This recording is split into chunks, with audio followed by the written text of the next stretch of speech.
Bona tarda, benvinguts a una nova xerrada organitzada per la Roseta.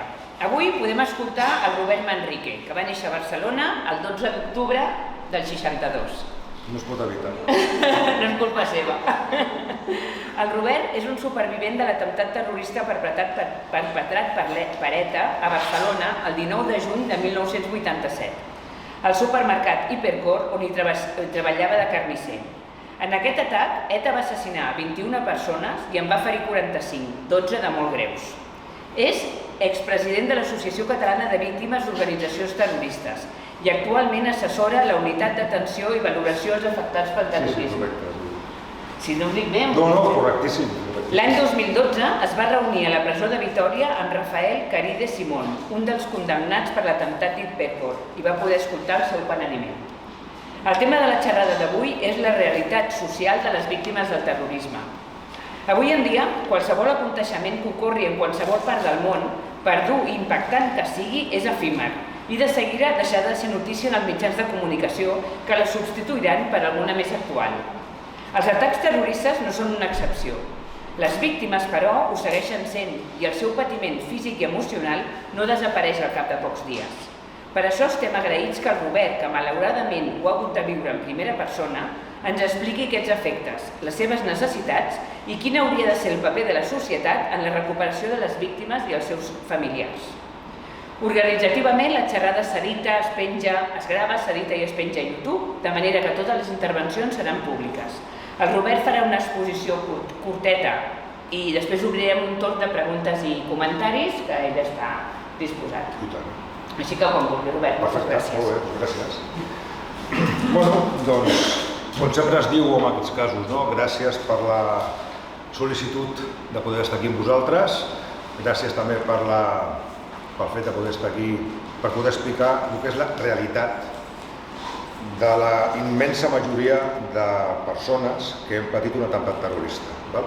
Has dit ara a la presentació que un atemptat terrorista és efímer, és veritat, el temps passa molt ràpid, la notícia com a tal, sí, vull dir, amb les xarxes i tal, ara tothom està liat amb altres coses. El meu atemptat va ser fa 36 anys i mig, si fa o no fa, però aprofito a dir-vos que aquí a la sala està la Rosa i la Sònia. La Rosa va ser víctima d'un atemptat de l'extrema dreta l'any 77. O sigui que si Hipercor és efímero, los atentados de l'extrema derecha sembla que no hagin existit. I han existit, l'atemptat del Papus. No sé si algú va escoltar a Init Raku, una entrevista que es va fer la nit, doncs era amb ella. Vull dir que casualitats de la vida, vam quedar l'altre dia amb trobant-nos aquí i allà la van entrevistar amb ella en un altre lloc. No? Bé, dit això, us ho explico perquè el mateix que puc explicar jo també pot explicar la Rosa. Ella tenia 22 anys quan l'atemptat, estava embarassada, o sigui, unes situacions tremendes. Cada víctima tenim les nostres vivències, evidentment, vull dir, no totes som iguals, no totes pensem iguals, no totes votem el mateix, no totes tenim la mateixa religió, les mateixes creences, malgrat, malauradament, sí, per part d'algunes víctimes i sobretot de molta gent del món polític i mediàtic, intenten vendre la història de que les víctimes somos todas iguales, las víctimas protestamos todas juntas, las víctimas se manifiesten. Jo vinc aquí a dir que això és mentida. És a dir, jo la Rosa la conec fa 32 anys i us puc dir que encara no sé qui vota. Sé a qui no vota, perquè això és evident, però no sé a qui vota. Aleshores, clar, dius, ostres, si en 30 anys no he parlat de política, per què els han de fotre les víctimes amb un sac polític? Les víctimes del terrorisme, pensem que estem parlant de Catalunya, o sigui, que l'Estat tant és, no són només les víctimes d'Hipercor, que és el meu cas. Jo si estigués en un institut o en una universitat faria una pregunta i com que som tots joves faré la pregunta igual. Quins atemptats recordeu a Catalunya? Va, Hipercor, hombre, gràcies. Hipercor, el de Rambles, el de Vic, Sabadell, Ernest Lluch.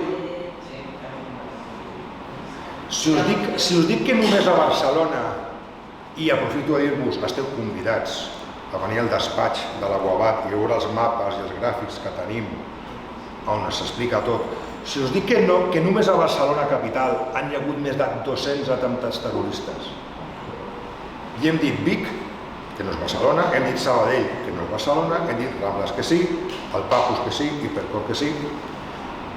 Penseu que a Catalunya han actuat 28 bandes terroristes diferents. 28 bandes terroristes diferents. Això implica una quantitat de persones brutal que fins i tot encara no sabem on són. De l'atemptat del Papus, em vaig enterar divendres passat, Ángel Barceló murió. Hi ha hagut una víctima que ha mort, però ens queden 11 que encara no les hem trobat.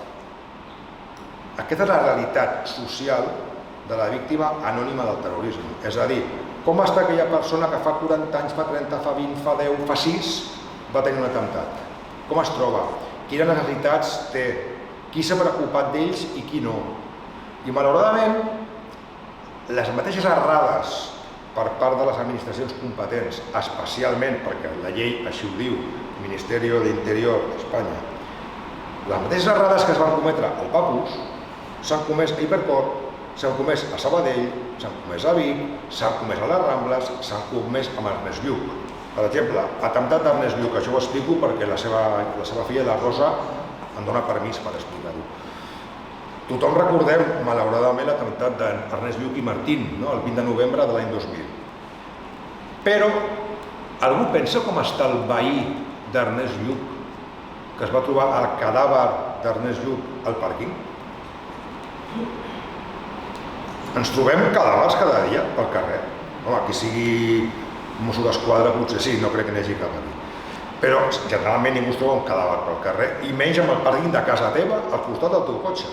Clar, aquella persona en aquell moment podia estar sent apuntada pels terroristes que acabaven de matar Ernest Lluch. No ho sabem. És que no sabem on està aquest senyor. Va marxar d'on vivia. Això ho podem extrapolar a centenars d'atemptats a Catalunya i, repeteixo, a l'Estat. La pregunta és, com estan aquestes persones? Què es fa per a aquestes persones?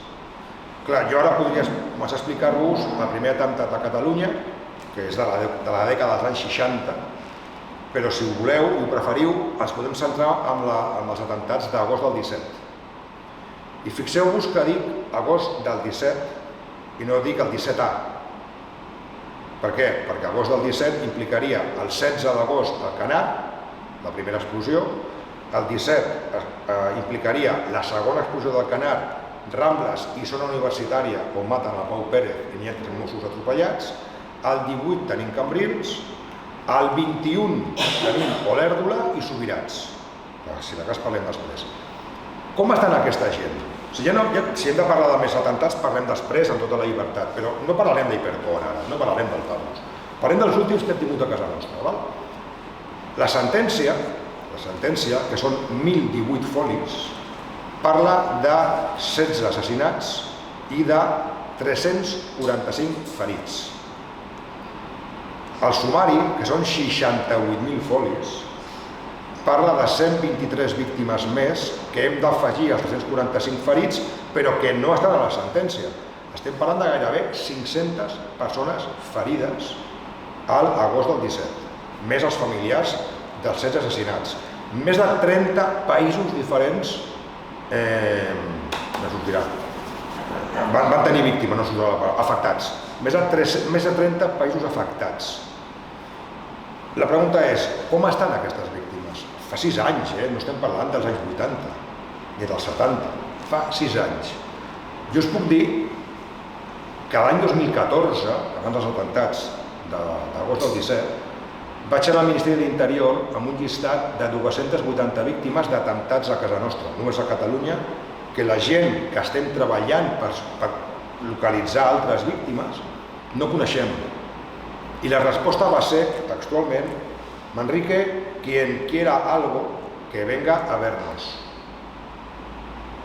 Realitat social. Ja ho he tret, vale. Realitat social. És a dir, no estem parlant de la realitat econòmica indemnitzatòria, no? La realitat social és que n'hi ha gent que és víctima i l'administració no s'ha dedicat a buscar-les. Com, per exemple, el veí d'Ernest Lluch, per exemple. La pregunta és, com estan aquesta gent? Per què les hem de buscar altres víctimes quan el normal seria que les busqués l'administració, que té competències per això?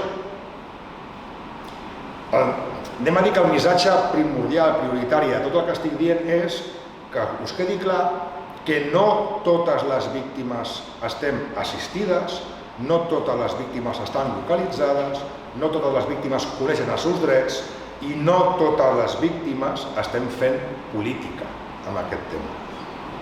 Jo n'estic molt cansat, he fet una entrevista abans a Ràdio Castelldefels i ho he explicat. No sé si aquí hi haurà algun professor o professora de literatura. N'hi ha algun? I algú que li agradés molt la literatura com anava a escola? A mi també. També, 4, perfecte. 5, perdó. Si jo ara dic literatura, gramàtica, semàntica, aquestes coses, jo dic artículo determinado femenino plural. Las. Quan llegiu un titular d'un diari digital, a la televisió, el que sigui, les víctimes del terrorismo, generalment sempre està en castellà, por algo será. Las víctimas del terrorismo protestan por... Y tú dius, ¿las víctimas? Si Rosa no ha ido, si yo no he ido, si aquell no ha ido. I vas mirant i dius, pues falta un fotimer de víctimes que ni hem anat, ni haguéssim anat, sense ho haguéssim dit. Lluitem contra això. O sigui, lluitem per demostrar que, a banda de que cadascú pensi les ideologies que pugui tenir, les creences que pugui tenir, ens uneix un tema que és un atemptat terrorista, és el terrorisme. I aleshores el que hem de fer és lluitar, primer, per evitar que n'hi hagi més atemptats, no tirar més llenya al foc que alguns polítics i malauradament algunes víctimes estan constantment llançant, i sobretot evitar que més gent pateixi el que hem patit nosaltres. I de vegades, t'has de menjar la teva pròpia ideologia o t'has de menjar les teves pròpies creences per d'alguna forma assolir l'objectiu de que ningú més pateixi el que tu has patit. És complicat. Per què? Perquè si un mira la legislació, sobretot a nivell penal o laboral fins i tot, i si hi ha algun abogat en la sala o abogada que levante la mano, un s'ha de donar compte de que la normativa sobre terrorisme, a nivell social fins i tot, és totalment diferent a la resta de delictes. O sigui, hi ha una legislació específica per víctimes del terrorisme, però una legislació específica que ens vam treballar l'any 98. Des de 1960 fins a 1998 no hi havia una llei que atengués a les víctimes del terrorisme. De veritat, un país com Espanya, 40 anys de terrorisme, y no había una ley específica para las víctimas, no la había. Y la hubo, y lo voy a decir en castellano, por si alguien lo quiere escuchar por YouTube, y lo hubo gracias a la tregua de ETA de 1998, cuando se pactó generosidad para los terroristas de ETA, cuando se pactó ventajas jurídicas para los terroristas de ETA, y un grupo de víctimas van a decir, y nosotros que somos las víctimas, ¿qué pasa? Bueno, os indemnizaremos. Oiga, señor vicepresidente, es que no se trata de dinero, se trata de respeto, de dignidad, de solidaridad, y de aquí neix la ley de solidaridad con víctimes de terrorisme. Jo ho he dit sempre, i sé que n'hi ha molta gent que l'emprenya, i si els emprenya que vinguin i que m'ho expliquin. La llei de solidaritat amb víctimes del terrorisme 32/99, que és la primera llei que tenim per víctimes en 40 anys, és gràcies a que ETA va presentar una treva de la que després es derivaven una sèrie d'avantatges com la generositat con aquellos que abandonen la violència. I això ho va dir el president del govern, no ho vaig dir jo. Ara sembla que los que han abandonado la violencia continuen sent els dolents de la pel·lícula, però ja l'han abandonado. ¿En què quedamos? Treballem plegats perquè no n'hi hagi més o treballem, alguns treballant encara malauradament, per anar atiant el foc? Perquè cadascú pot fer el que vulgui. Però moltes víctimes, de veritat us ho dic, a nivell social, jurídic, penal, mèdic, sanitari, escolar, administratiu, burocràtic, l'únic que demanem és que no n'hi hagi més atemptats. I si malauradament n'hi ha algun, que les errades que s'han fet amb el seu atemptat, amb el meu, amb l'11M a Madrid, i s'han repetit malauradament amb els atemptats d'agost del 17, no tornin a repetir-se si malauradament tenim un altre atemptat, que tant de bo no el tinguem mai. Per això, jo podria venir aquí a parlar de política, que també si s'ha de parlar es parla, no tinc cap tipus de problema, però el tema primordial és explicar quina és la realitat que pateixen les víctimes del terrorisme anònimes. Igual teniu un veí que ha estat víctima de Rambles, I no ho sap, perquè ningú li ha dit vostè té uns drets. Ningú l'ha vingut a buscar a dir-li que vostè té uns drets. Si dels 32 països afectats, només 3 cònsols han col·laborat amb nosaltres per localitzar les seves víctimes. I els altres 29, on estan? En els homenatges, amb les fotos, aquí sí que estan. Pero a la hora de decir, nos sentamos y vamos a revisar cuánta gente tiene en la sentencia de su país para que usted le diga que si quiere contacte con nosotros, això ho han fet 3 de 32. Aquesta és la realitat social d'una víctima.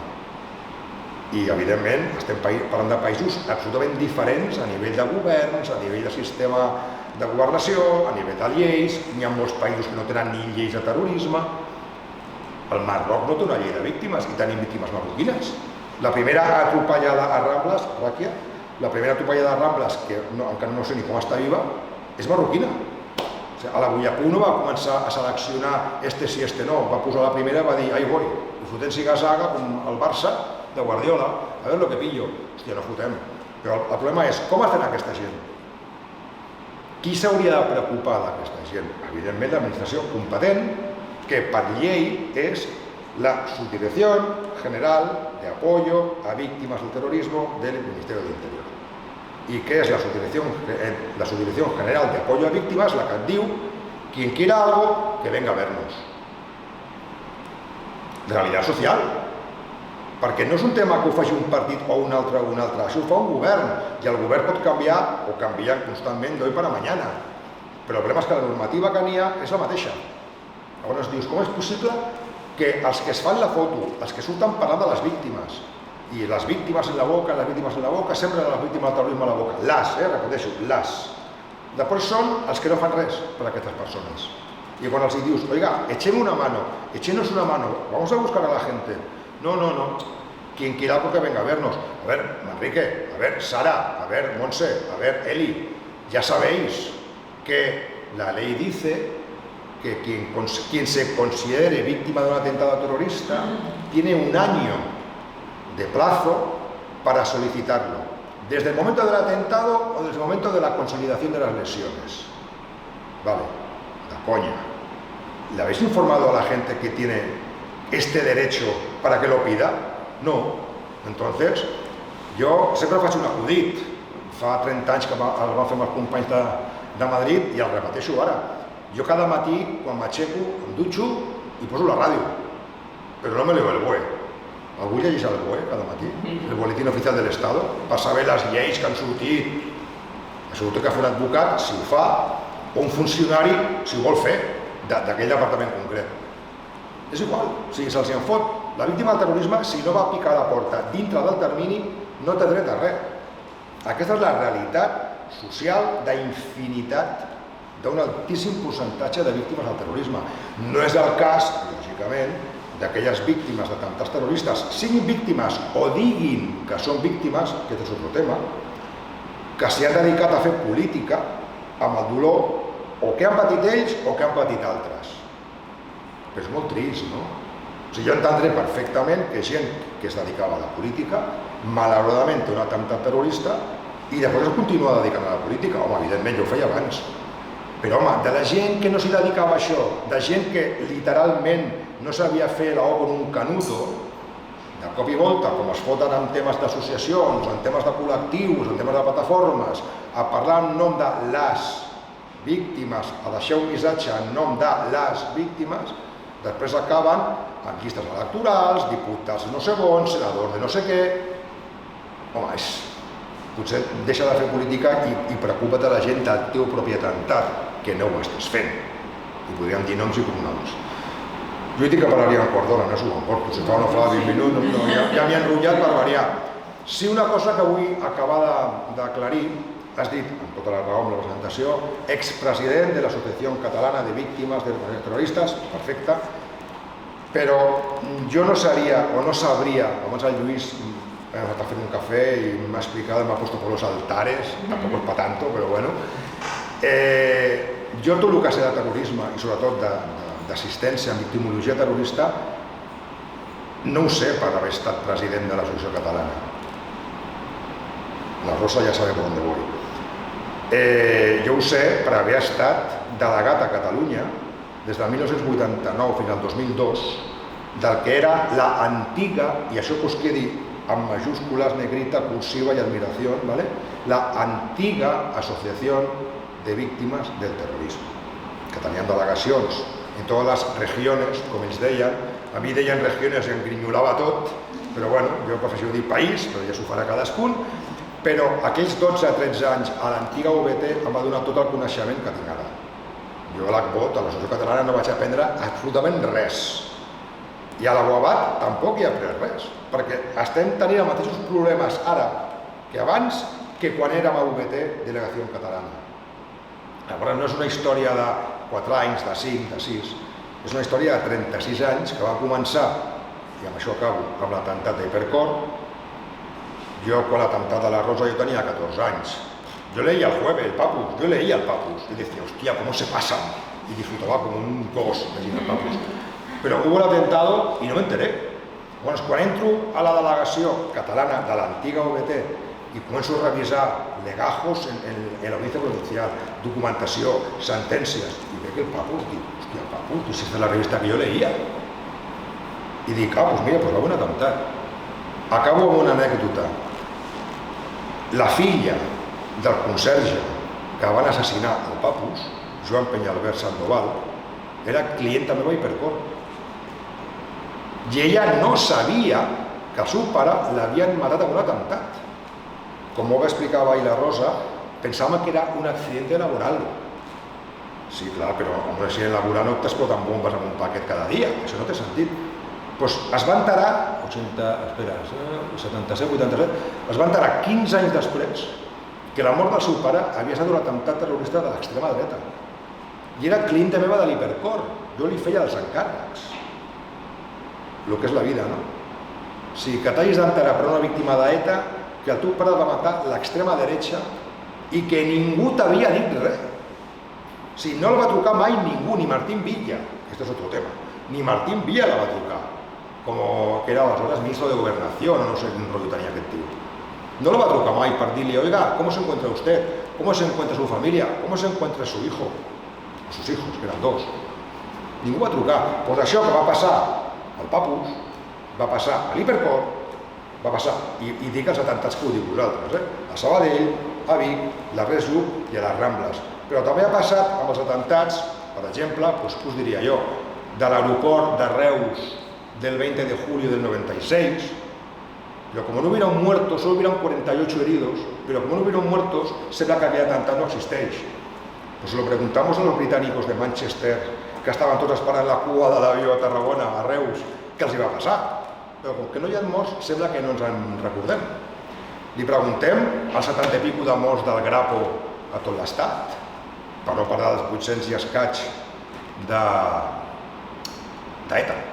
I, per acabar, un petitet detall, has dit abans, el pitjor atemptat en la història d'ETA, Hipercor. Sí i no. Sí i no. A Catalunya, evidentment, sí.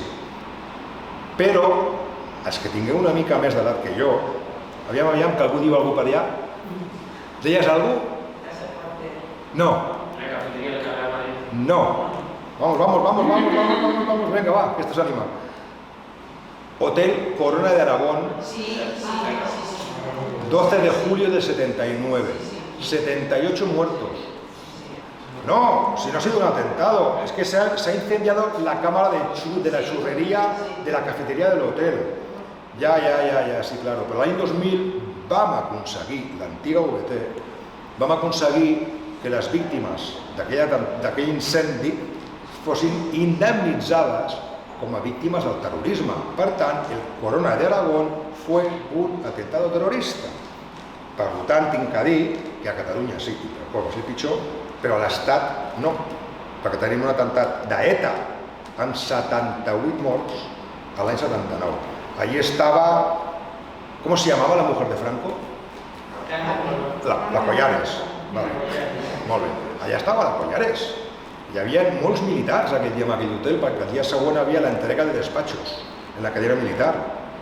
Clar que va ser un atemptat, però tenim 14 morts catalans d'aquell atemptat, perquè també hi havia un congrés d'antiquaris a Saragossa. I van morir 14 catalans en aquell atemptat. Van morir no, els van matar, millor dit. Ens en recordem? No. A partir d'ara, quan algú us digui y per peor atentado en la història del terrorisme en Espanya, tiempo, el corona. I per en Catalunya. Jo sempre acabo amb aquesta reflexió. Ho deixo aquí. A partir d'ara tenim no sé quanta estona, jo no tinc cap pressa, mi mujer me espera en casa con la cena hecha. Cariño, un beso desde aquí. I les preguntes que tingueu sobre qualsevol temàtica, sobre atemptats, sobre legislació, com va estar aquella víctima que conec, que no conec, que he vist per algun lloc, que l'he sentit per la tele, parlem del que vulgueu, perquè jo vinc aquí a donar respostes, no a xerrar molta estona. Vosaltres mateixos. Qui vol començar?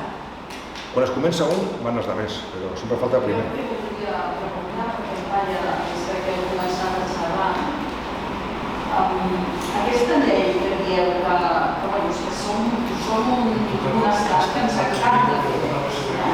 El que passa que després... Una mica més alt, perdona. És que som un país, som un estat que ens encanta fer lleis. Sí. Llavors presumim que tenim la llei més millor d'Europa, més millor del món, però ens costa molt aplicar-les i fer-les complir. Jo el que voldria saber és, més o menys així per alt, no? Què diu aquesta llei de víctimes del terrorisme? A què té dret una víctima del terrorisme? Què és el que no se li està donant per llei? Mira, la llei de 3299 diu textualment, y me lo sé en castellano, ¿vale? Es víctima del terrorismo toda aquella persona que sufre daño físico o psicofísico, psicológico solo, no al tanto, físico o psicofísico derivado de acciones perpetradas por personas o personas integradas en grupos o bandas armadas o que intentan alterar gravemente la paz ciudadana. Això és la definició de terrorisme a la llei a l'estat espanyol.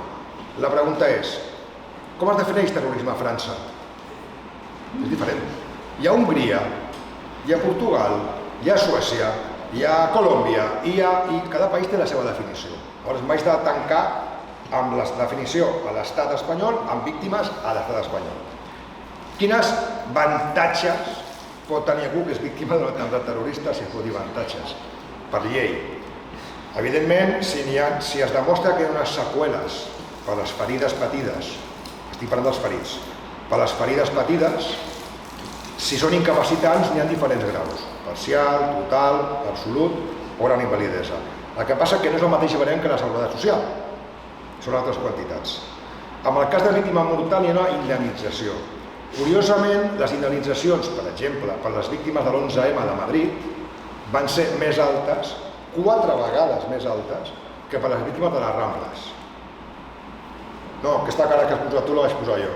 És a dir, dius, des d'acord una llei, en lloc d'aportar més, té dret a restar. Pues habrá que preguntárselo a los gobernantes que hicieron esa rebaja en la ley. Però la llei parla d'unes quantitats determinades. Sí, la llei parla d'unes quantitats determinades. I no dins d'un tram. No, incapacitat parcial.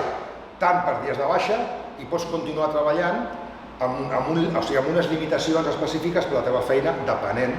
Clar, aquí ens trobem, per exemple, ara em vaig una mica al tema més de la meva feina normal, no? Imaginem-se que qualsevol de nosaltres, espero que ningú l'hagi passat, tenim un accident i ens tallem mig dit petit de la mà esquerra. Si és tordó, te fastidia més, però bueno. Posem aquest exemple. Pots continuar treballant de forner? No, sí. De fotògraf? Sí. I de pianista? A no ser que no cotitzis com a pianista, sinó que cotitzis com a músic. Al tanto, aleshores, si no demostres que ets pianista i tal, et diran que no. Per tant, la parcial és una incapacitat que només et limita per la teva feina habitual que tu declares. Perquè, clar, a vegades és més senzill o més econòmic declarar com a músic que no com a pianista. O com a mozo de almacén que no com a encargado no sé què. I cobras luego en negro la diferència. Malament. Tindràs un dia un accident laboral i tindràs un problema. Aleshores, a nivell de terrorisme s'aplica aquesta normativa, és a dir, incapacitat, primer dies de baixa, evidentment, tantos dies de baja, tanta pasta i la casa, incapacitat parcial, total, que ja té una pensió mensual, absoluta, que ja té una pensió mensual, evidentment, molt més àmplia, o la gran invalidesa, que és una indemnització molt gran perquè necessites l'obligatorietat d'una segona persona per qualsevol tema de la vida, i després evidentment ja ve la mort, que no ningú la vol. Bueno, tampoc volem la incapacitat parcial, evidentment ningú vol ser víctima, no? Clar, amb això què succeeix? Que trobes que si tu ets un ciutadà espanyol, que té un atemptat al Iemen, caso real, la indemnització serà de la meitat d'un iemení que la tenga en Espanya. Per què? Perquè diu la llei. Això vol dir que si te vas de vacaciones a segons quins països o a treballar a segons quins països, deixes de ser espanyol a la meitat. O sigui, el DNI lo cortas por la mitad i ja està, i entonces és la meitat espanyol. Aquesta incongruència encara existeix. Aquí hem portat, en la meva època, amb l'antiga VT, etc., vam portar víctimes espanyoles i catalanes a Casablanca, a Londres, al Iemen, Londres, Iemen, Casablanca, espereu, què més em falta? Hi havia més, la memòria ja falla. A Turquia, al Marroc, no he dit Casablanca, al Marroc, és a dir, víctimes que han tingut l'atemptat fora del territori espanyol. Pues la indemnització és la meitat. És la meitat si vas de ocio o vacaciones. I és del 60%, és a dir, un 10% més si estàs treballant. Quina xuminada la legislació. Sí, però és la que tenemos. Ara, parles amb una víctima de Macedònia, de les Ramblas, i quan li parles de la llei Macedònia, se quedan mirant com dient, però si allí no tenemos leyes ni de tráfico, ¿qué me estás contando? Quina llei li hem d'aplicar? La d'aquí. Tenim el cas d'aquesta noieta que ha mort ara a Israel. És hispano-israelí. Jo l'altre dia sentia a la premsa, i sentia a la tele i tal, la espanyola Maya Villalobos, hispano-israelí. Potser li interessarà més la legislació israeliana que no pas l'espanyola. Per què no diem la hispano-israelí? És que ho és. No, espanyola, per decreto. Això no va així. Això no va així. Sabeu quantes víctimes tenim d'agost del 17 amb doble nacionalitat? Pablo, hispano-argentina, hispano-italiana, hispano-venezolana, és que en tenim la tira. Clar, aquests països que no tenen normativa, el que dèiem de la llei, se'ls aplicarà l'espanyola, lògic. Però si tenen una altra normativa del seu país de doble nacionalitat, hauran de discutir quina legislació volen. Per tant, la llei que dona, per començar, en el cas del mort, una indemnització, si la víctima mortal és casat, seria la indemnització per al cònjuge superstite, és a dir, per al cònjuge o pareja de hecho. Si n'hi ha fills, la meitat és per al cònjuge i l'altra meitat és depenent del número de fills. Si hi ha uno, pues la meitat per a uno, si són dos, el 25% per cadascun. Això no són les comptades, vull dir. Malauradament un mort es valora en diners i prou. Orfanesa, fins als 21 anys, o als 23 si no treballa, Però hi ha els ferits que hem de fer pericials mèdiques, que hem de passar per tribunals mèdics, que hem d'estar explicant constantment al forense, al psicòleg, al médico de cabecera, al traumatólogo, venga a explicar siempre lo mismo. Pues dependrà de la valoració d'un equip de gent que no són metges, però són economistes i són advocats. O sigui, tanta lluita per demostrar les seqüeles que tens perquè finalment en la administració competente decida economistes i abogados. O sigui, es tracta de pressupost. Jo sempre faig la mateixa broma. Si pot ser, broma macabra, ho reconec, si has de tenir un atemptat, millor que tinguis al gener que no al desembre. Que el pressupost del gener és molt més alt que no pas a final d'any. És patètic, però és que és així. Igual que la legislació diu això, a nivell econòmic. A nivell d'altres avantatgetes. Bueno, si una víctima del terrorisme vol estudiar una carrera, exención de tasas universitarias. Bueno, hombre, gracias, mira, m'estudio 400 euros, tu. Gràcies, però cuidado, con sentencia firme. Perquè el que us diré ara, el Ministeri d'Interior no vol que se sàpigui, però s'ha d'explicar. Les víctimes d'agost 17 encara no estan reconegudes perquè la sentència no és ferma. I han passat 6 anys. Perquè la sentència va sortir al maig del 21, han hi hagut 7 recursos, 3 per part de les defenses, 2 per part de 2 sindicats de Mossos i dos per part de dues víctimes que van al seu aire, que ens va molt bé, o que tenim contacte permanent, no? Clar, el dia 15, tot just el 15 de novembre, el juez Marchena se va a sentar en una mesa, se va a poner su toga, se va a reunir consigo mismo y va a decir, voy a revisar los recursos. Vale. Quan la sentència sigui ferma és quan les víctimes podran començar a demanar aquests drets. Per exemple, víctima que està a la sentència. Escolta, Robert, que la meva filla vol estudiar criminologia. Hòstia, que casualitat, eres víctima del terrorismo y te digo que quiere estudiar criminologia. ¿Por qué será? ¿Vale? Perfecte. Aquí a la universitat, aquesta, molt bé, que demani la matrícula, li farem un document, que és la teva filla o fill de ferit, tens aquest dret, i que li faci l'exempció de taxes. Resposta de la universitat. És que la sentència no és firme, no la podem encara reconèixer. Tens raó. Anem a Ministeri. Ministerio, Subdirección General de Apoyo. ¿Me haces un documento conforme esta persona es víctima, página tal, sentencia tal, bla, bla, bla? No, hombre, Roberto, ya sabes que ese documento, hasta que la sentencia sea firme, no lo podemos expedir. Pues haurem d'esperar a que la sentència sigui ferma. Tens uns drets? Sí. Bajo condición de imprescindible que la sentència sigui ferma. Ara, realitat social de les víctimes del terrorisme. Si tu això no ho saps, no ho demanaràs. Si això ho saps, ho demanes i la realitat et retorna a la realitat i et diu que no, que esto no va así, que hasta que no seas firme no tienes ningún derecho. Hòstia, és dur, És dur. Que estiguis esperant una sentència 6 anys, 7 anys, 8 anys. Va. Jo segueixo sense entendre. Abans has dit, perdoneu. No, digues. Abans has dit, si jo ho he entès bé, que ja ens falla la vida, que jo tinc un atemptat. A mi, jo soc víctima d'un atemptat. I amb tot el xou psicològic de ferides, estrès posttraumàtic, tot el que us deu venir, tens un any per dir, ei, estic aquí, que potser tu necessites un temps per assumir tot això. Però llavors, si no ho has fet... Aleshores jo ara em fotrem un altre jardí, no ve d'aquí, com que ho estem gravant, per a qui no escuche, que no sepa, no estic aconsellant que facis res il·legal, però estic aconsellant que es faci alguna cosa coherent, que és, tinc un atemptat, no tinc cap ferida, o sigui, jo conec gent, textual, podria dir noms, que no vamos a decir, ¿vale? Ella sap de què estic parlant, que jo crec que va tenir un tall amb un dit, amb un atemptat, va saltar un tros de vidre i li hauria de fer un tall amb un dit. És víctima? Sí, perquè té un paramèdic que diu que tiene un corte en el dedo. Luego se fue a trabajar a los 3 días. Bueno, pero tiene un corte, és víctima, vale. Per què? Perquè aquest tall es veu i sangra. La frase de mi queridísima presidenta de la UAB en funciones, Sara Bosch, psicòloga forense de les millors de l'Estat en temàtica terrorista. La Sara sempre diu una frase en els judicis que és la secuela, la herida psicològica, és la herida que no sangra.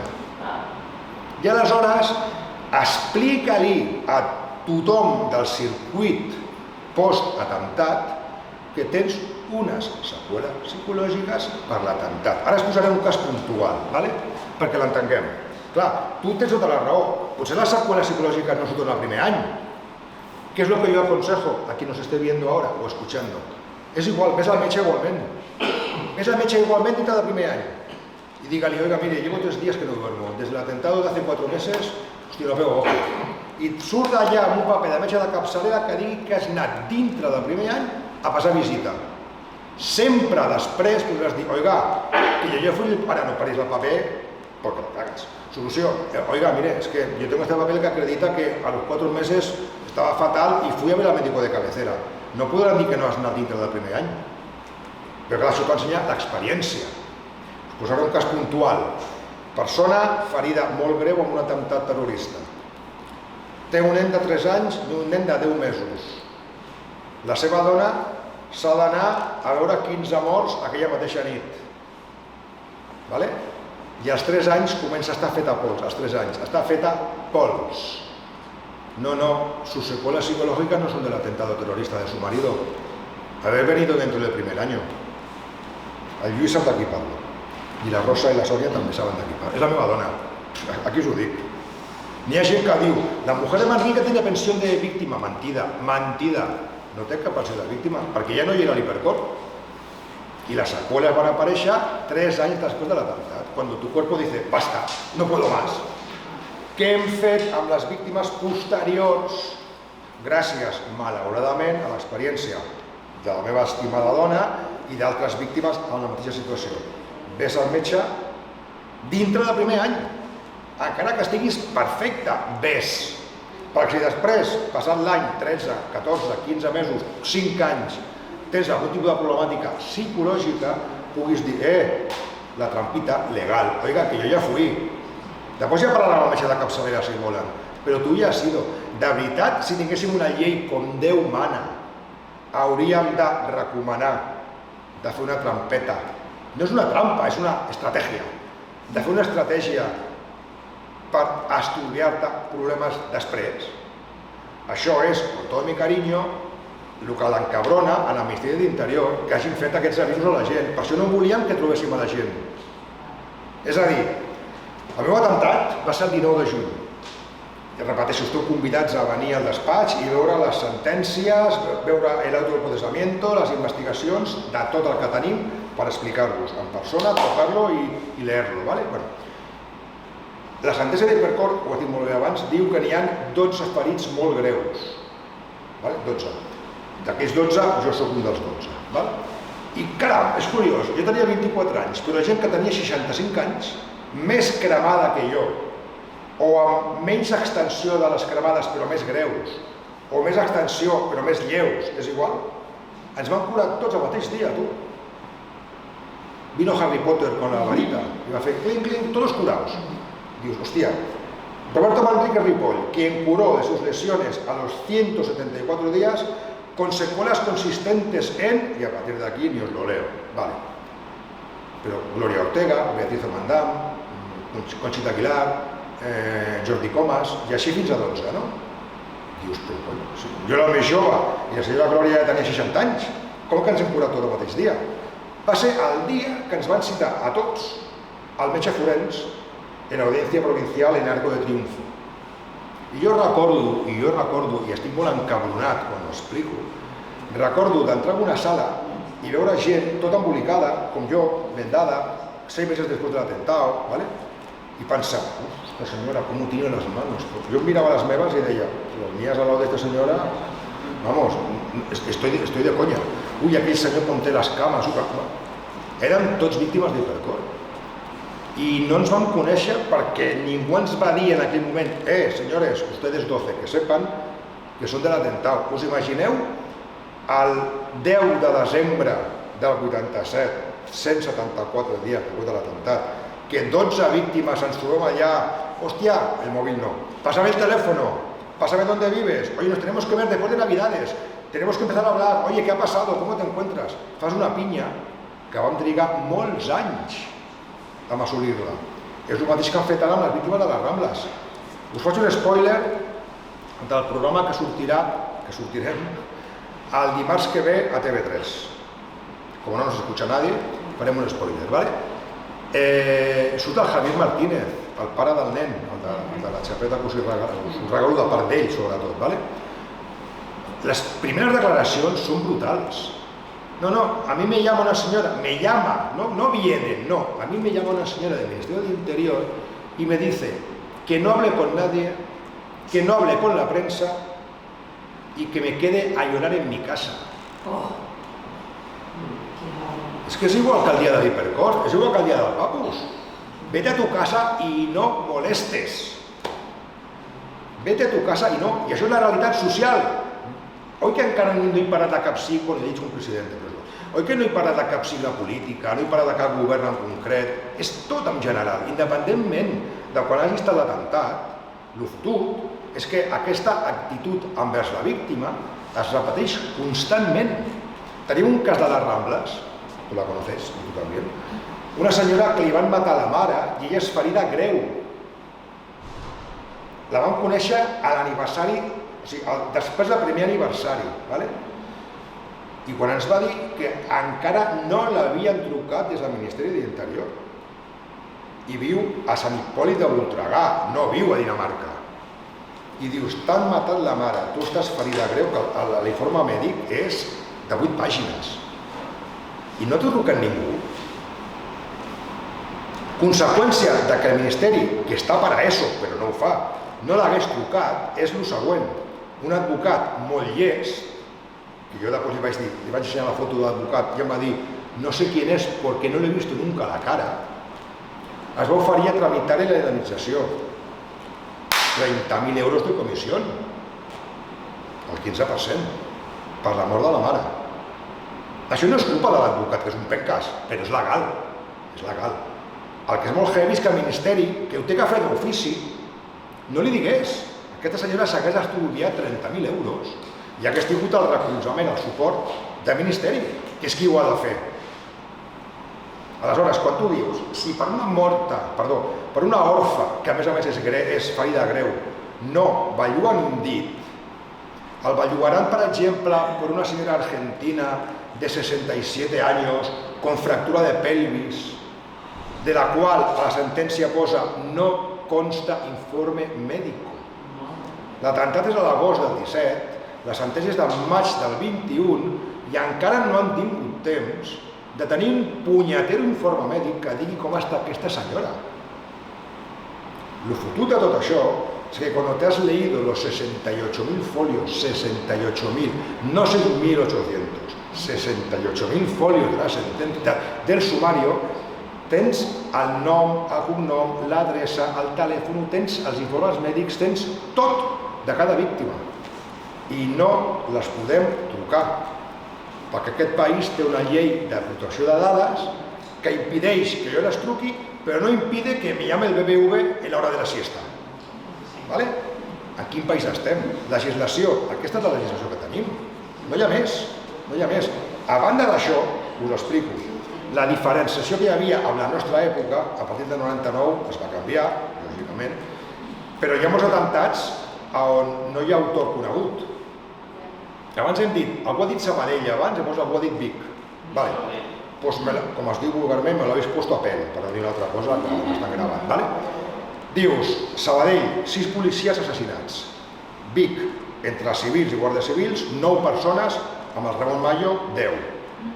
Bueno, per què a Vic hi ha una sentència que acredita unes indemnitzacions pels familiars dels morts, pels ferits, i a Sabadell no hi ha sentència? Si han sigut els mateixos. Bueno, depèn. Vic va ser Monteagudo, Erezuma i Zubieta, Sabadell van ser només Erezuma i Monteagudo. No van poder incloure el Zubieta de cap de les maneres. Com els autores estan muertos, resolució administrativa. És a dir, no hi ha una sentència, perquè no podem jutjar ningú que estigui mort. Però sí que es pot ajudar als ferits? Es pot, no, l'assistència a les víctimes sí, però les indemnitzacions són diferents depenent que sigui resolució administrativa o sigui una sentència de l'Audiència Nacional. Clar, això va ser Sabadell, desembre, 8 de desembre del 90, Vic, 21 de maig del 91. Jo vaig tenir canal dels atemptats i ara la de Catalunya de l'antiga OBT. Com li expliques a les víctimes de Sabadell que la diferència econòmica és menor a la de Vic amb 5 mesos de diferència quan és el mateix terrorista que fa l'atemptat? Perquè aquí n'hi ha 2 que són morts, aquí n'hi ha 2 que són morts però un que és viu, a por el vivo. El mateix que ha passat a les Rambles. A les Rambles, si no haguessin sobreviscut els 3 del Canar, aquí haguessin jutjat si estaven tots morts. Aguiacup, de Rambles i zona universitària, el Josep Aguiacup i els 5 de Cambrils són morts. Aquí haguessin pogut acusar viu. Menys mal que encara tenim l'imam de Ripoll, que està ahí en un rincón, que ja veurem què passa, però després tenim els 3 que han quedat vius de la mateixa cèl·lula terrorista. Els hem jutjat amb ells. Ara veurem si la sentència reconeix, poca broma, els del Canar sí, i esperem que els de Rambles, zona universitària, Cambrils, Olèrdola i Subirats també. Per això ho sabrem quan la sentència sigui ferma. Això és la llei que tenim. Després tens que sentir gent a la ONU, a Nova York, en nombre del gobierno español, dient que la ley española en materia de asistencia a víctimas del terrorismo es la mejor del mundo. Y tú quedas pensant, ¿qué ha dicho? Lo ha dicho en inglés o en suajili, perquè no hi ha entès res. No, en anglès sí, però en suajili no. No, ho ha dit en castellà. I ole tu! I la gent aplaudint. I tu dius, hòstia, el senyor de Honduras està aplaudiendo. No sap ni lo que aplaude, però està aplaudiendo. Per això, la realitat social ens demostra que el que s'explica no és veritat. Malgrat al público, al gran público, pues evidentemente nos vamos a creer lo que nos cuenten, però no vol dir que el que nos cuenten sigui real, o sigui verídic, o sigui al 100% veritat. Tu quan al Ministeri li dius, oye, que tengo aquí un montón de víctimas que no hemos localizado, lo que os deia abans, bueno, quien quiera algo que venga a vernos. N'hi ha una noieta de Madrid, venezolana, que viu a Madrid, que la van xampar a les Rambles de vacances. Li va rebentar les cames, ingressada al clínic, del clínic derivada al Gregorio Marañón de Madrid, ingressada al Gregorio Marañón de Madrid, operada un altre cop al Gregorio Marañón de Madrid, recuperació al Gregorio Marañón de Madrid.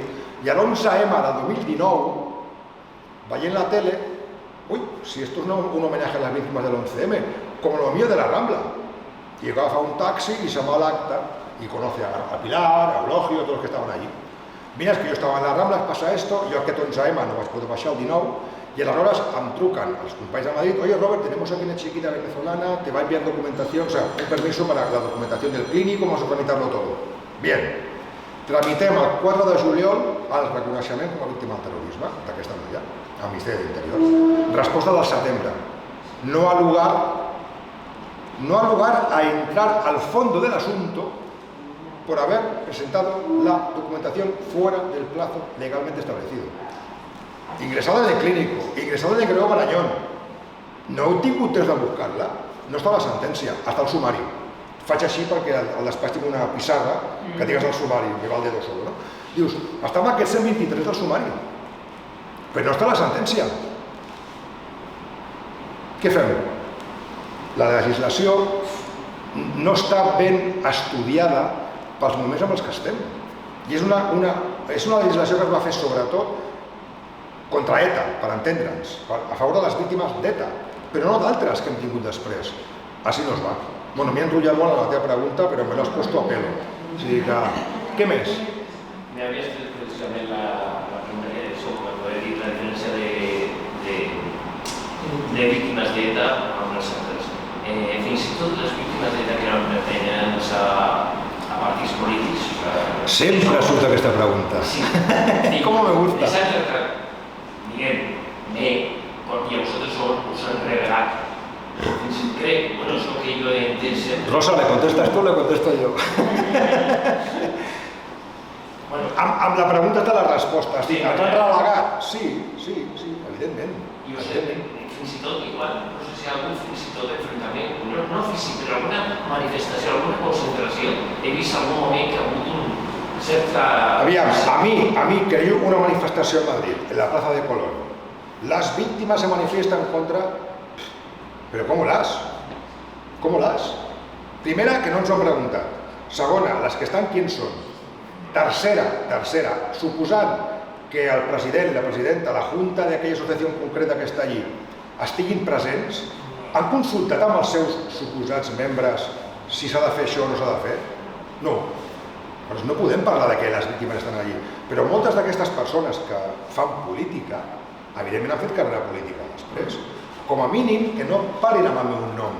O sigui, igual que hi ha víctimes que diuen, segons el govern que sigui, sobretot ja sabem qual, no en mi nombre, pues yo y la Rosa, y la Soria como hermana del Rosa, encara que la hermana de un herido no es víctima, que esta es otra historia que habría también que estudiar muy a fondo, legalment no ho és, ¿vale? El tema quin és? Que dius, es que en mi nombre tampoco. Es decir, toda la gente que se manifiesta con banderas y tal, en mi nombre no. Però és igual, això el 80% dels medis, el 90% dels medis titularan, perquè és més senzill, les víctimes, allò de posar víctimes, algunes víctimes, muchas víctimes, no, les, verdad, no, les no, i és la lluita amb la que invertim molt de temps, que hauríem d'invertir per altres coses, però que tenim que invertir per això. Llavors tu em dius, n'hi ha una politització, jo més que politització parlaria d'un partidisme, perquè n'hi ha polítics que no ho han fet mai. O sigui, han vingut polítics al despatx de la UABAT, allà a Torre Llosana, repeteixo, esteu convidats allà que vulgueu, fer una visita guiada i tal, em truques i ho muntem, cap problema. N'hi ha polítics que han vingut i no som ningú. No diré noms, perquè ells tampoc poden fer propaganda, però han vingut, han preguntat, han trucat, oi, Robert, quan estarà Sara, que quiero... Pues tal dia, tal otro, i han vingut. I dius, ostres, bé, perfecte. N'hi ha d'altres que s'omplen la boca cada dia con el artículo las seguido de víctimas del terrorismo i és que no han trucat ni per telèfon. Ni per telèfon. Si sentia l'altre dia un polític, no, clar, quan l'atemptat del 17 d'agost jo feia 10 minuts que havia passat per allà. Hosti, jo no ho entenc, tio. La meitat de Barcelona havia passat feia 10 minuts per allà. No ho entenc. I la meitat de Barcelona havia estat a l'Hipercor el dia abans. Vale. Però que un polític tingui tanta poca categoria moral per dir, no, es que yo pasé por ahí por las Ramblas 10 minutos antes y yo te paso 5 minutos antes, yo te paso 1 minuto antes y no pasó nada. Pero la pregunta es, si tanto te preocupa que estuviste hace 10 minutos antes allí, ¿te has preocupado de saber cómo está la gente de 10 minutos después? No. Vamos, calla la boca, tio. Per això, n'hi ha molta gent que, malauradament, és que ara no sé si això ho he dit abans, aquí ho he dit abans a la ràdio, si em repeteixo em perdoneu. Jo entenc que la víctima que s'hi dedicava a la política, i després té un atemptat i es continua dedicant a la política, jo això ho entenc, no li veig cap problema. El que no m'acaba de quadrar és la gent que abans de l'atemptat no tenia res a veure amb la política, es dedicava a ser perruquer, per dir alguna cosa, caso real. I després acaba de senador d'un partit polític que se llama Vox. Dius, hosti tu, què hauràs fet per arribar a aquest lloc? Pues vamos a revisar la documentación de lo que ha hecho y de veritat, donen ganes de... És igual, donen ganes de marxar. Vull dir, ostras tú, pero claro, como montaste 7 manifestaciones contra el gobierno que no te caía bien, evidentemente ya te lo han pagado de alguna manera. Mamá, luego no me hables de dignidad, no hables de justicia, no hables de moral, no hables de solidaridad. Háblame de que vives con lo que ha pasado y ya está. Hay que ver insults a la Pilar Manjón i tot. Per exemple, la Pilar Manjón també sortirà al documental del dimarts, també sortirà al documental. Però clar, la Pilar era ja no, malauradament, ella era sindicalista. Però sabeu on, no? En el Ministerio de Defensa. Un poco kamikaze sí que era, també, O sigui, jo quan vaig conèixer a la Pilar, la intenció la vaig conèixer l'octubre del 2004, a través d'una víctima del Descanso, hem parlat del Descanso abans, oi? No. És que m'estic confonent amb la ràdio, perdoneu-me. Bueno, abans dels atemptats de les Rambles i de l'11M, que ho he dit abans, és veritat, aquí no, va haver un atemptat el 12 d'abril del 85 en un restaurant de Madrid que es deia El Descanso. I n'hi ha 18 morts i més de 100 ferits, atentador jihadista. Una de les víctimes, vídua, molt amiga meva, va reconèixer unes fotos a l'autor d'aquest atemptat anys després. És el número 3 d'Al-Qaeda, Mustafa Sedmarian. Aquest senyor, aquest impresentable, va fer El Descanso, 18 morts, es va casar amb una espanyola, con lo cual tiene nacionalidad española, es va divorciar, però sí que tenia nacionalidad española, i és el número 3, en l'època de Bin Laden. Han ido subiendo, cuantos más muertos, más importante soy. Aleshores, l'11M no va ser el primer atemptat jihadista de l'Estat. A Madrid va haver un abans. Clar, això t'implica que dius, es va fer alguna cosa amb les víctimes del Descanso? No. Del jihadismo, de los moros, pero esto què és? Però, clar, això són les expressions que hi havia en aquells moments. Sí, però n'hi ha 18 morts. Per això n'hi ha víctimes del Descanso que s'han involucrat, tu sabes de quin hablo, s'han involucrat al 100% amb ajudar altres víctimes. Per què? Perquè al cap i a la fi les víctimes són víctimes de terrorisme. I la realitat social d'aquella víctima del Descanso del 85 és la meva, bueno, la meva no, perquè ja va quedar vídua i ferida greu, però és la seva, la meva, a l'Hipercor, la d'altres a Sabadell, a Vic, i així tot. Però aquesta noia mai ha fet política. O sigui, jo et puc dir, amb tot el carinyo del món, que jo he rebut ofertes de 4 partits polítics per a les llistes. I el bo del cas és que són 4 partits totalment diferents. Bueno, jo crec que no saben on colló fotre, encara no saben en quina ideologia de que està, los que me conocen lo saben, però me lo ven. Llavors, clar, dius, què voleu fer política a les víctimes? No. però algunes diuen que sí, i així els hi va, però en mi nombre no. Llavors, tota aquesta gent que parla de les víctimes aquí, les víctimes allà, perquè les víctimes encabronades, les víctimes protesten, o les víctimes a favor, que hay de todo, dius, però m'heu preguntat a mi?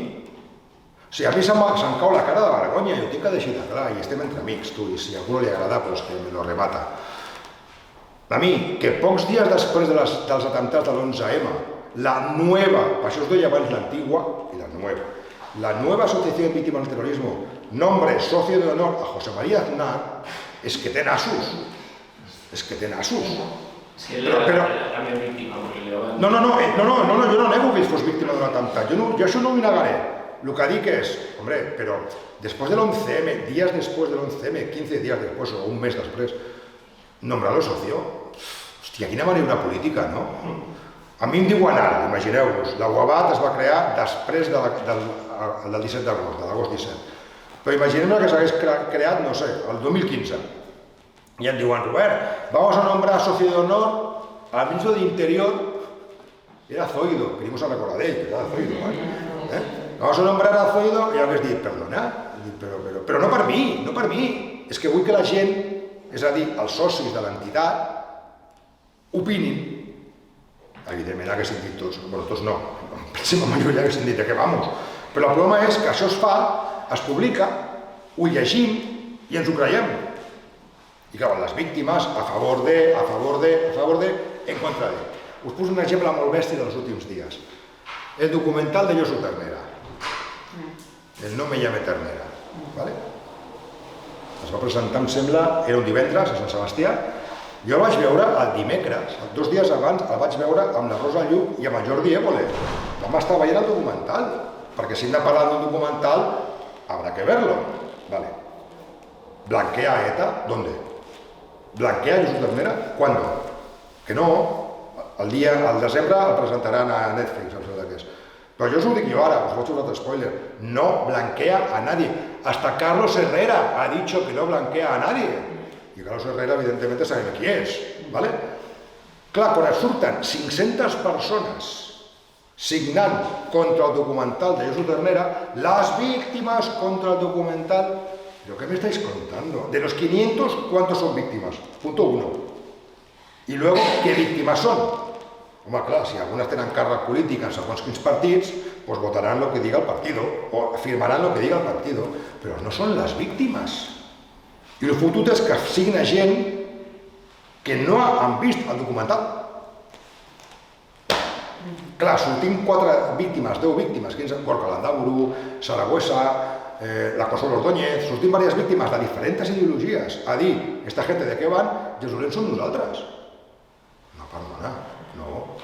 O sigui, a mi em diuen ahir, Robert, tens que anar a la Casa de la República a Castelldefels. Ah, jo ja no vaig, que no m'agrada l'edifici. Doncs no he vingut mai, per ser que és preciós, no? Però no he vingut mai. Si no he vingut mai, com puc dir que l'edifici és lleig? Doncs això és el que fa la gent en segons quins documentals. Per què? Perquè ideològicament el missatge és les víctimes contra el documental que blanquea a ETA. Que no blanquea a nadie, ja us ho dic jo que no. Ens demostra que lo más tonto de cada pueblo acababa en ETA. El tío más tonto de cada aldea acababa en ETA. Ara, això sí, a nivell intel·lectual no sé el que donaven, però hòstia, a nivell de manejar bombes i cables eren uns cracs, malauradament per nosaltres. Bueno, i farem. Vull dir que, però no és veritat. O sigui, la idea és, socialment, les víctimes són tan plurals com és la societat. A Hipercor, o al Papus, o a Hipercor, a mi no em va trucar ETA el dia abans. Oye, Manrique, ¿tú de qué ideología eres? Tal. Ah, pues que le den, lo reventamos. ¿Tú de qué ideología eres? Tal. Ah, oye, te recomiendo que cojas la baja mañana. A mi no em va trucar ningú. Si entre les víctimes d'ETA hi havia 3 votants d'Arriba Tasuna. No us oblideu que una setmana abans Arriba Tasuna va treure 40.000 vots a Catalunya. Doncs van fotre-li la vida a 3 persones que els havia votat feia una setmana. És igual. Són víctimes del terrorisme? Home, no me faltaria. Pues, clar, això t'ho planteges i socialment és un missatge que costa molt que la gent l'entengui. Jo espero que vosaltres sí. Però a nivell públic és molt complicat, perquè t'estan bombardejant constantment les víctimes en contra, les víctimes no sé què, les víctimes, les... No, les no.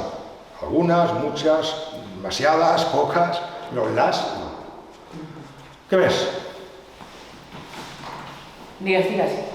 Mira, es solo una opinión, pero cualquier partido político que intente utilizar a las víctimas para su propio beneficio son unos desgraciados, sea el que sea. Totalmente de acuerdo. Así sea el mío, pero en Qatar las víctimas son víctimas todas, dentro de donde vengan, sean quienes sean y de donde vengan. No hay color, no hay raza, no hay lugar, no hay nada, son víctimas. Lo que me estás diciendo ahora a mí me recuerda a un señor que el año 98 dijo algo tan serio como, ¿cómo era aquello? Espera que me acuerde. Es preferible tomar posesión de un escaño que de una pistola. Ahora lo que hay que hacer es intentar que no compatibilicen ambas cosas. ¿Vale? Bien. Año 98, tregua de ETA. Los que antes mataban con pistolas, algunos ahora están en escaños. Perdón, ¿cuál es el problema? Lo chungo del tema es que ese señor era presidente de un partido y los de su partido ahora dicen que no merecen hacer política ni tener escaños. Perdona, ¿en qué quedamos? ¿En qué quedamos? ¿Tu jefe dijo esto hace unos años y ahora es todo lo contrario? ¿O es que electoralmente interesa de vez en cuando ir sacando el tema del terrorismo, las víctimas que nos apoyan? Es patético. Entonces muchas víctimas, como el tema político, entre comillas, no es el tema prioritario de nuestras vidas, ni lo será nunca, lo que queremos es, primero, que, excepto los que estamos aquí, el resto por suerte no sois víctimas. Que no lo seáis nunca. Y si para eso tienes que verte con gente que no te apetece, si para eso tienes que ir a ver a un encuentro con alguien que no es que sea de tu devoción, pero por eso consigues que finalmente podamos ir por la calle sabiendo, como me pasó no hace mucho en Sebastián, con el Endacari Urkullu, íbamos a unas jornadas, hubo una explosión, un bombazo, y nos miramos todos diciendo, hostia, no. Y Urkullu lo dijo bien claro, dice, no, tranquilos, habrá sido el neumático de un camión, ETA no ha sido. Y yo me lo miré y dije, pues es verdad, y había sido un neumático de un autobús. Pero metí un viaje que yo dije, madre de Dios, cómo se me ha atentado. No ha pasado nada. La pregunta es, ¿aún estamos con aquel miedo de oímos una explosión y creemos que ahora ya no? Bueno, no con ETA, nosotros ya perderemos, ¿no? Pero con ETA no. Oye, bien, ¿no? Bien. ¿No queríamos esto? Entonces, ¿por qué hay gente que se queja? Porque a lo mejor se quejan porque, como decía un señor político de un partido concreto, en un meeting que hicieron en el País Vasco, que no había nadie, eran menos todavía los que hoy somos aquí, que por cierto, gracias por estar, le dice a su compañera, oye, ¿qué está pasando aquí? Que nuestro poder de convocatoria, bueno, es que desde que no nos matan no tenemos proyecto. Y eso está grabado. Desde que no nos matan, entonces cuando os mataban teníais, ¿qué proyecto teníais? ¿Que os mataran o cómo funciona esto? Pero esto te lo niegan. Está grabado, ¿eh? Está grabado en imágenes, en audio y en vídeo. Y te lo niegan. Pero bueno, ¿a qué hemos llegado? Pues a que habrá gente que se creerá que eso nunca se ha dicho. Bueno, pues nada. Yo no puedo decir que cuando mataba ETA y mataba GAL, cada caso del ser frontats posaven els morts a sobre la taula de la negociació.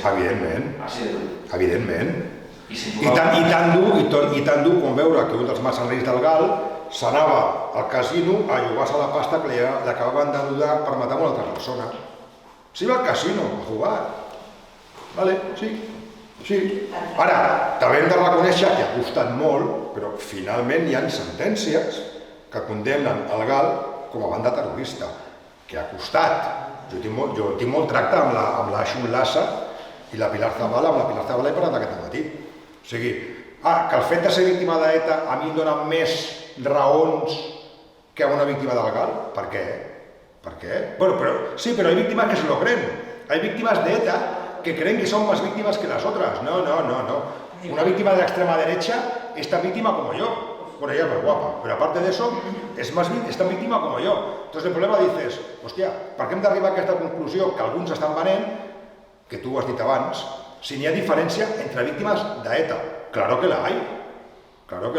Les que han arribat a uns llocs de pisar moqueta, que dic jo, i després tota la resta. Inclús és més.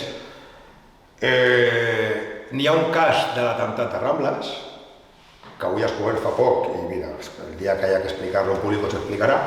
Clar, tu ara demanes, el que explicava abans, l'exempció de taxes per la filla d'una ferida de l'atemptat de Rambles, i et diuen que no se puede tramitar perquè no és sentència firme.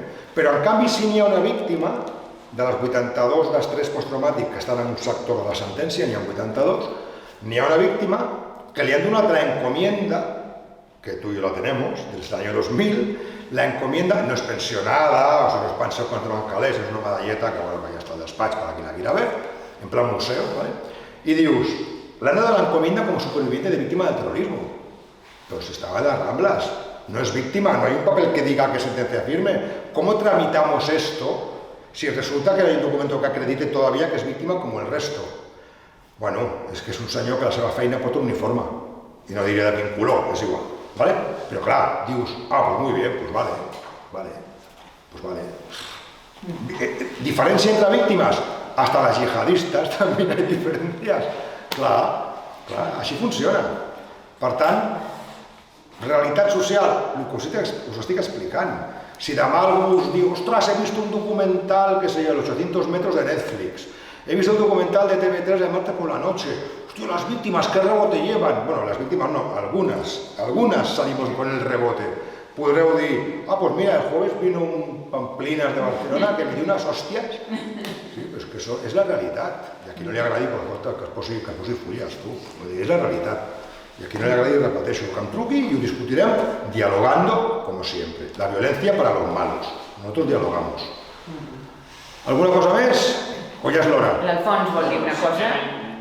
Havia escrit alguna paraula d'agraïment i hem d'agrair la presència de Robert Manrique i amb ell fer homenatge a totes aquelles persones que han estat valentes en uns temps en què hi havia bandos molt enfrontats i gairebé irreconciliables.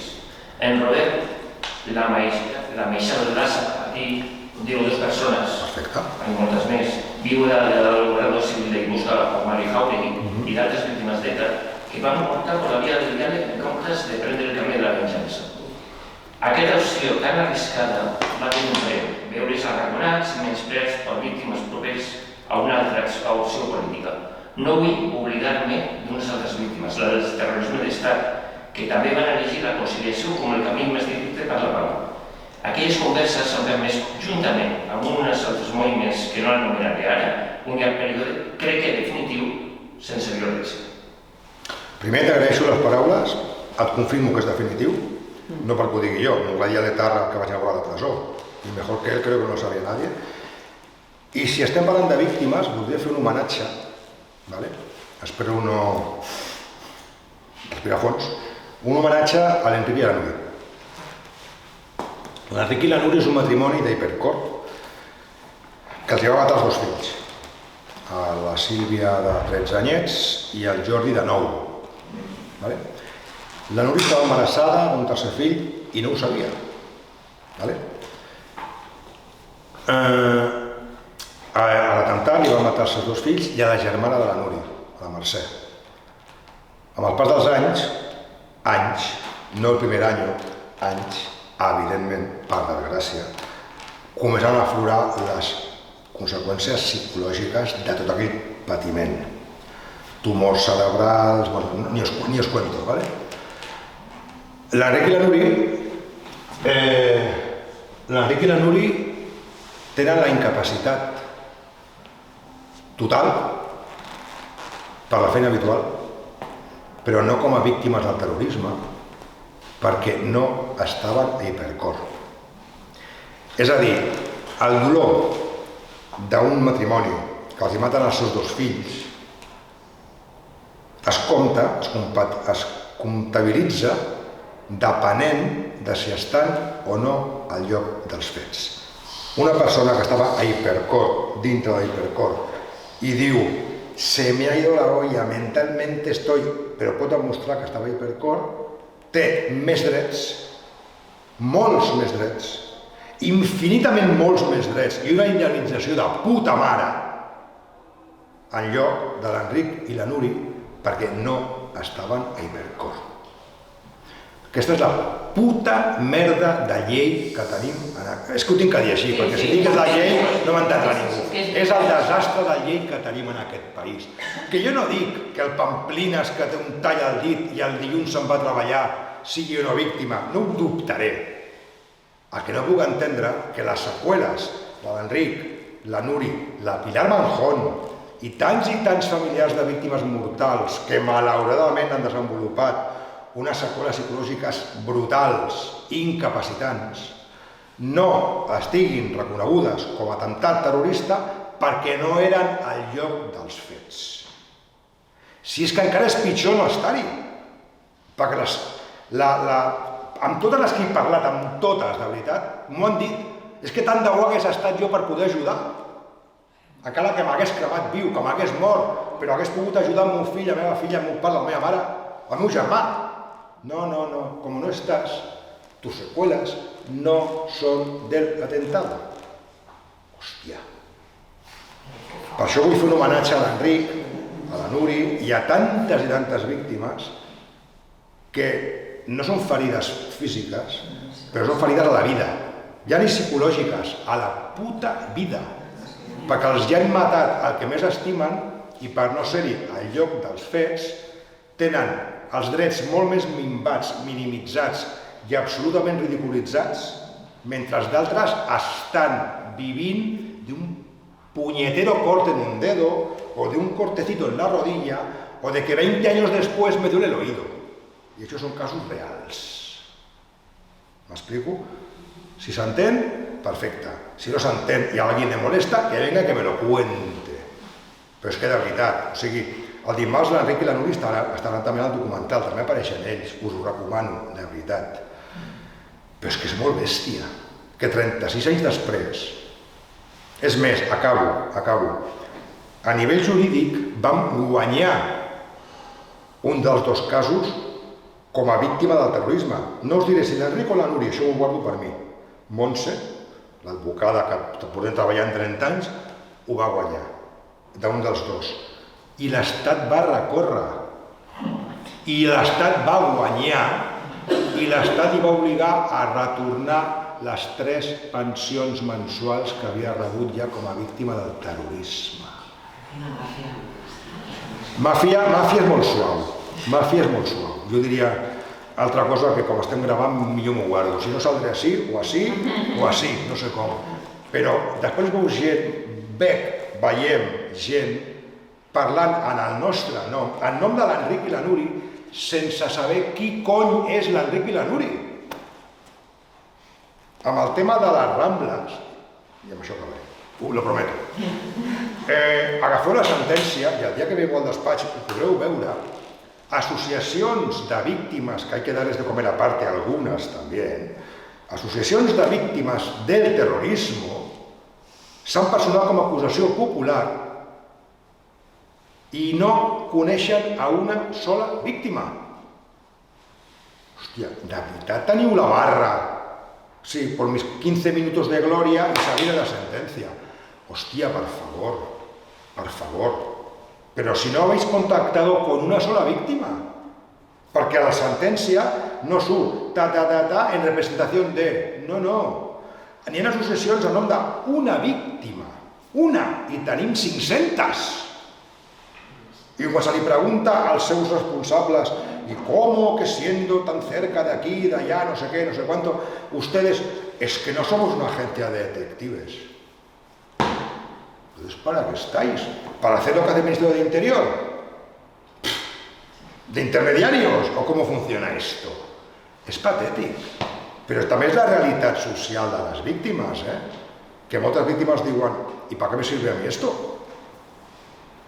Però sobretot, penseu, posar-se en el lloc de l'Enric i la Nuri és molt difícil, en el lloc de la Pilar Manjón és molt difícil, li va matar un fill de 20 anys, ho va veure des de la finestra, però com ella no estava en el tren, algú ha dit abans los insultos i les...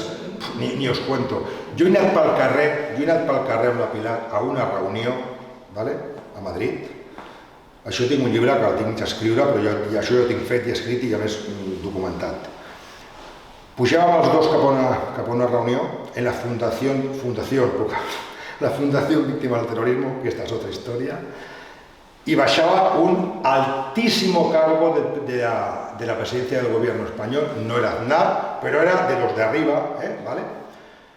Amb una senyora, ell fa 1,90 m, però la senyora feia 1,85 m, ¿vale? O sigui, i la Pilar em va dir, ens anàvem creuant, i em va dir, baixàvem els 3 escoltes, ja se'ls veia venir, amb gafes negres, tios de 2,20 m, vull dir, evidentment escoltes, dissimulant mucho també aquests.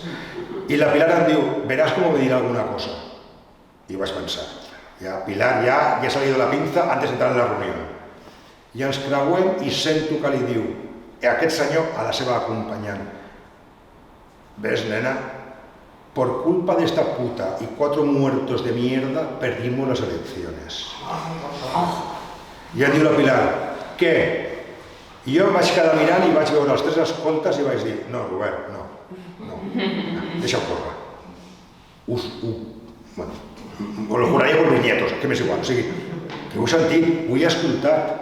Aquest malparit ho nega. Aquest malparit ho nega. Que ho negui, jo el llibre el publicaré. I si vol que em demandi, anirem a un judici.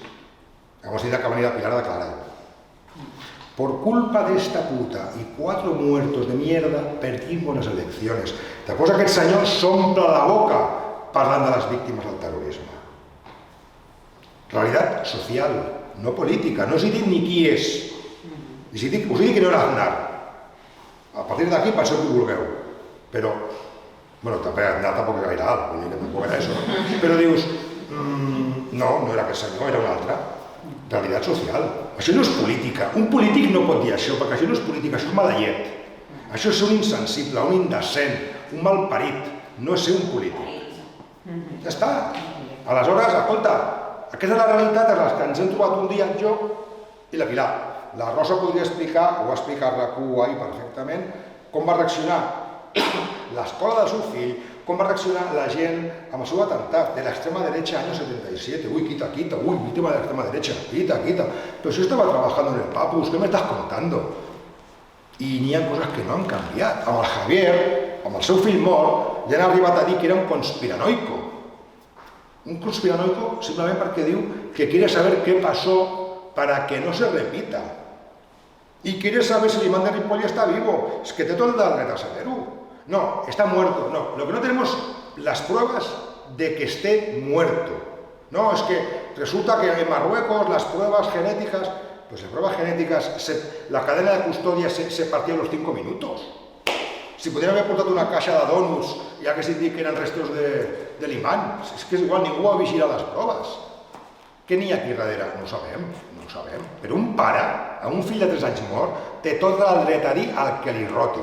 Només faltaria, no. És un conspiranoico. Ui, si això ho hagués dit una víctima d'ETA, estaria tothom darrere recolzant-la, políticament, donant-li suport. Sí, vamos, venga, vamos, porque... Hòstia, ja vale, tu, ja vale. Assistir a la víctima en su día a día, sobretot a la víctima anònima. I la política raciona pels polítics. Però no ens involucreu a les víctimes en aquesta temàtica que no és la nostra, com a mínim la nostra no és. No sé. Ja? Algú més o ja les teves paraules sabies? Perdó, sisplau, jo només volia dir que hi ha àngels a la Terra i un d'aquests àngels es diu Roberto Manrique.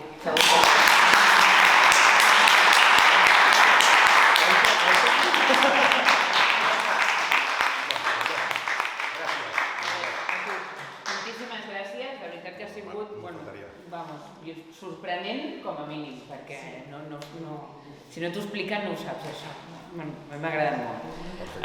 Només dir-vos que moltes gràcies per venir, que la propera xerrada serà el 16 de novembre, vindrà la Marina Sonadelles, que és educadora social i antropòloga, i ens parlarà sobre els menors i els immigrants, l'experiència d'una educadora en un centre d'acollida. Us esperem a tots. Moltes gràcies i bon vespre.